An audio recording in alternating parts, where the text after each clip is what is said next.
Let me start this off by saying that it is imperative that you stay off of the dark deep web. No matter what anyone tells you, no good can come from using it, and I am about to tell you why. I was 15 at the time. I had come home from school on a Friday afternoon ready to relax, kick back and enjoy the short break. I had started using code about a year prior, nothing too fancy, just basic Python, Java, HTTPS etc., and was practicing it daily. Now, I had known about the dark web before this took place. I would sometimes buy weed off of it, but that was the extent of it. This particular day, however, I decided to venture further and really take a look at the dark web. I'm sure a lot of people are familiar with the iceberg diagram representing the internet's content. For those who don't know, the surface web contains about 10% of the internet's content, while the deep and dark web take up the other 90%. I was ready to see what it really held. I heard stories about what goes down on the deep web, murder, inhumane torture, CP etc. But I didn't really believe that they were all legit, so I hopped on Tor and began to see what I could dig up.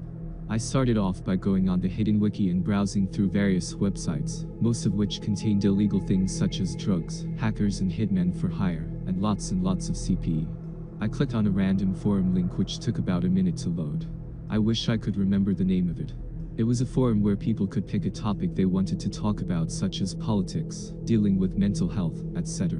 I noticed one of the topics was a pedo forum, and I don't want to even go into detail on what I saw there.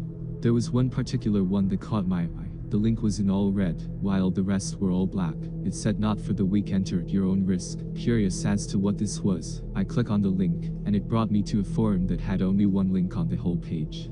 I clicked on the link and it brought me to a chat room. I realized that nobody was saying anything in it, only sending links. This set off alarm bells in my head because I had an idea of what was on these links. I wished I had listened to my gut feeling, which was telling me to close out while you still can. However, the ignorant, curious teen took over me, and I started setting up some protection for myself using the code I had learned. I later realized this amateur coding I did would not protect me from these advanced people with malicious intent. I clicked on a random link, and a page loaded surprisingly fast. It looked to be another chat room. I went to type hello or something, but it would not let me. I sighed and began moving my mouse to go to the previous page when a noise went off. I had received a chat. The message said, "Hello new user, I see you have found my site. Would you like to continue?" I tried typing again, but I still couldn't.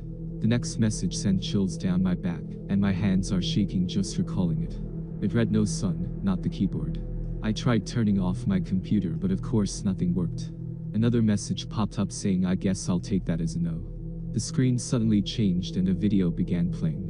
It was a black screen, but I could hear a deep male voice say, "Unfortunately for you, you do not have a choice." I grabbed a sticky note and put it over my webcam, and the voice on the screen said, "Ah, so we're playing games now, huh?" The video then began to change, and I realized the man was taking his hand off the camera.